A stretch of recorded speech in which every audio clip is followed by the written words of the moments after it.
Hi and hello there, Virgo. Welcome new subscribers. My name is Yan. Returning is buyers. Thank you sa inyo walang sawang love at support for me. Kung di niyo pa alam, may other channel. Link down below sa ating description box. If interesado, i-click lamang yung link na yan para kayo mapunta there at araw-araw. Nag-upload tayo ng collective readings for all signs doon. At yun nga, ating alamin ngayon, Virgo, yung inyong November 2025 messages. Cross-watchers ni Virgo, welcome ka rin. May Virgo placements in natal/birth chart, welcome din kayo. So just take only what resonates, guys. Okay? So, you have your free will. Like, it's up to you if or kung gusto nyo i-claim yung mga messages or going guidance or not. Okay? So, let's see for Virgo. What do we have here for their November 2025 messages for Virgo, please? Archangel Michael, thank you so much, Angel Guides. Can we get messages for Virgo, please? What this Virgo needs to know. Can you please show me? Virgo.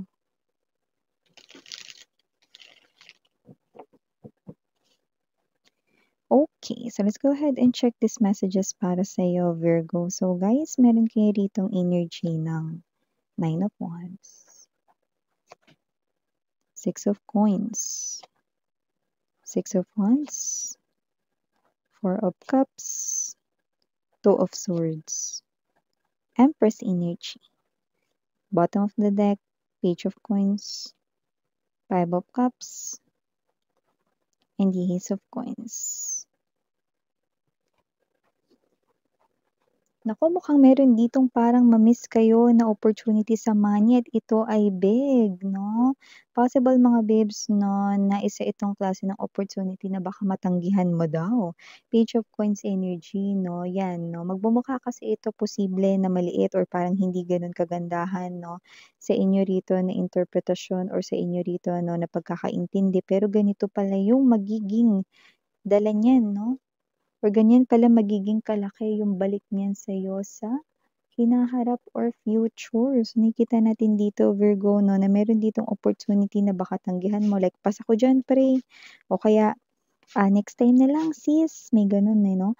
Pero, bago mo daw yan tanggihan, no, lalo na kung yan ay sounds like parang medyo hindi maganda sa pandinig mo, no, i-review mo muna really well, no, pakiramdaman mo muna, no, use your intuition first, no, kasi, yan, no, nakita ko lalaki yan, ganyan, no, ganyan pala kalaki yung offer na yan, no, so I do see, no, paano ganun kalaki miss yan, no, well, nakita ko rito na mas makakapag-ipon ka more, at mas makakapag-budget ka rito plus makakapag-save ka rin ng more money because of this. 'Di ba? Sounds good, 'di ba? So maliban diyan, meron ding energy para sa iyo, Virgo, Nine of Wands energy, Four of Cups. Meron ditong pagod ng suyuin kayo pero yung iba hindi pa 'to nangyayari dahil November pa lang ito mangyayari. So nakakita tayo dito ng energy na meron dito, no, na pwedeng person na susuyuin kayo rito, no, pero in reality pagod na siya. Parang feeling niya na gusto niya ng sumuko rito, no, pero itutuloy pa rin daw niya. May energy na puwedeng yun ay ang ex-lover ninyo, pero may energy rin dito na baka yan yung person na hindi niyo lang type, no, or baka yan lang yung person rito na may gusto sa inyo, pero yun nga, no, maaaring hindi niyo yun gusto or may iba kayong gusto. Okay? Pero yung iba sa inyo, puwedeng ex niyo daw yan. Yan, no, maaaring mapagod siya pero hindi pa rin siya hihinto, patuloy pa rin siya rito mga babes, no, na ipupurso kayo, Virgo. Maliban diyan, may energy rin dito, no, na parang hindi ko alam kung ito ba ay para lang ba 'to sa darating na Pasko or whatsoever. May energy rito na puwedeng meron kang dating binibigyan na hindi mo nabibigyan ngayon. Kung ito naman ay pag-uusapan ang regalo or pagreregalo ngayong Kapaskuhan, mukhang meron kang hindi na isasali sa iyong listahan dahil nag-create sila ng toxic energy sa iyong life, no, nitong 2025. Yung iba nga 'no, namihasa parang dati pa nga nagke-create ng negative energy sa'yo 'no, pero ngayon mo lang parang ihihinto yung pagbibigay sa kanila. So nakita ko dito na may mga mababawasan rito 'no, sa iyong mga bibigyan. Pero may energy rin dito na hindi ito tungkol sa pagbibigay ng presents o regalo. Maaaring may energy rito 'no, na meron ka ritong bagay na ititigil gawin para hindi ma-tolerate ang isang tao 'no. Well, ang nakuha ko ritong energy is possible 'no, na posibleng meron ditong person na palagi na lang humihingi ng tulong sa'yo, example, tulong pinansyal, 'no? But this time, ititigil mo ito hindi dahil nagdadamot ka, kundi gusto mo siyang tumayo sa sarili niyang paa. Ibig sabihin, para siya yung gumawa ng sarili niyang paraan upang siya ay, makakuha, 'no, ng pera, 'no? So, ayaw mong i-tolerate yung ganyang gawain kasi parang iba, paulit-ulit na, 'no? So, parang gusto mo sila rito, 'no, na tumayo on their own feet, 'yan 'no. And yun nga, meron din ako nakikita ritong tagumpay 'no, dito sa inyong energy. So, possible rin na mas gumaganda na ang iyong well-being at nagkakaroon ka na rin dito ng healing 'no. Nakaka-move on ka na rin dito sa mga past traumatic experiences with the Six of Wands energy. At dahil diyan, nakikita ko rin dito 'no, na posibleng mas maging confident kayo sa pagharap ng mga darating dito na mga challenges sa 2026. Six of Wands is an energy right in here na may mga mapapanalunan ka ritong mga situations, winning moments Virgo sa 2026. So marami ka ritong mga mapapanalunan. Hindi lang yan sa mga contest or games, no? Ibig sabihin nito, marami ka ritong beses mananalo sa life. So pwedeng yan ay may kinalaman rin dito sa pakikipag-ugnayan mo with other people, pero pwede rin naman na may kinalaman yan dito, no, sa iyong trabaho, sa iyo ritong relationship, tagumpay in any way, shape, or form, Virgo ang ating nakikita for you.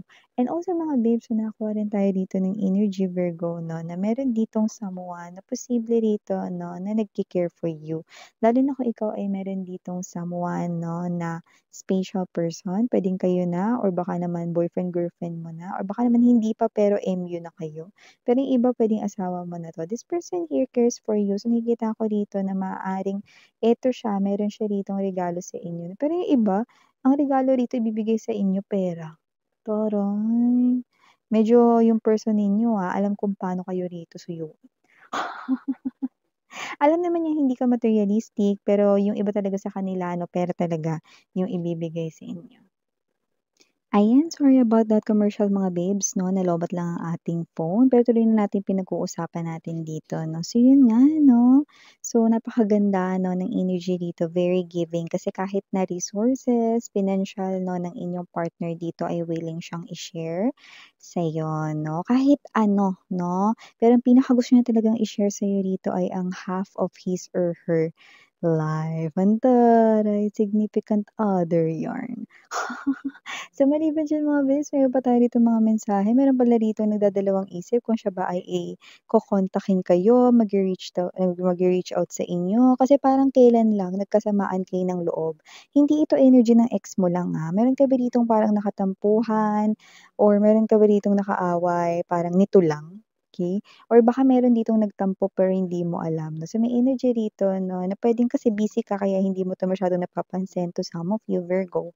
Pero yung iba sa kanila nakikita natin dito 'no, na nag-iisip siya rito 'no, kung icha-chat ka na ba niya or ite-text ka ba niya rito 'no. So, may energy siya rito na parang hindi ka niya matiis. So, kung sino man 'to puwedeng friend mo ito 'no. May energy rin kasi siya na parang meron rin siyang gustong ikuwento na something exciting. Yeah, an energy here of a friend. Or close na pinsan, ganyan 'no. So, parang gusto niya na ikuwento yun 'no, pero yun nga lang kasi nagkatampuhan kay Virgo. So, parang ano ba yun, 'di ba? So, nag-iisip siya dito kung ime-message ka na niya. So, maliban diyan may energy rin dito 'no, na posibleng meron ditong bagay 'no, na baka maalala kayo bigla, something na nakakalungkot or something na nakaka-disappoint sa inyo 'no. Pero okey lang 'yan mga babes 'no, kasi kung ano man 'yang bagay na 'yan, tapos na 'yan. Pinagdaanan mo 'yan 'no, and nalampasan mo na. So kung ano man 'yang maaalala mo na 'yan, siguro ang maganda sa tuwing maaalala mo 'yan 'no, ibahin mo 'yung mindset mo 'no. Isipin mo rito na parang 'yang mabigat na 'yan, na dumaan na 'yan sa life mo, kinaya mo, 'yan 'no. Kaya wala kang hindi kakayanin, okey, sa mga susunod or mga darating na mga pagsubok. Alam mo naman yung buhay, 'di ba, throw ng throw ng mga challenges. Masipag mag-throw ng mga challenges. So, maliban diyan may energy din dito yung mga nag-e-expect ba diyan ng pregnancy 'no? Well, nakakita tayo dito ng good news comes to light. Possible na yang iniintay niyo dito na baby 'no, ay posibleng good news na yan ay mangyari na ngayong November or okey, itong November na as in, bibigyang katuparan yan in the 5D background pero maaaring ang good news na yan ay mangyari sa pagpasok ng 2026. Wow, kaya naman ang advance congratulations na agad sa'yo, Virgo, okay? And maliban diyan, mga babes Virgo 'no, meron din ditong energy 'no, na possible na may options ka or choices ka when it comes to love, lalo na kung single Virgo ka. So, may energy dito 'no, na yung isa ay nakikita natin dito na puwedeng kakilala mo matagal na, nakasanayan mo na siya rito na pero may energy na parang nasanay ka lang bilang friend mo siya or nasanay ka lang bilang katrabaho mo siya. So, parang medyo nakikita ko yung energy mo na hindi very giving pagdating sa kanya, pero lumalabas siya bilang option sa love, okey? So, matagal na siya may gusto sa'yo. Yung isa naman 'no, is bago rito 'no, na makikilala mo, paparating pa lang. So, puwedeng ma-meet mo siya or makilala mo siya, iba online ito, sa November 'no. Pero yun nga, you have two choices when it comes to love, 'yan. So, you have that laya na mamili kung sino ang pipiliin mong i-entertain. So, ito yung mga messages para sa'yo, Virgo. Again, I'm Yuriana Oni, sarang Love and Light. Annyeong.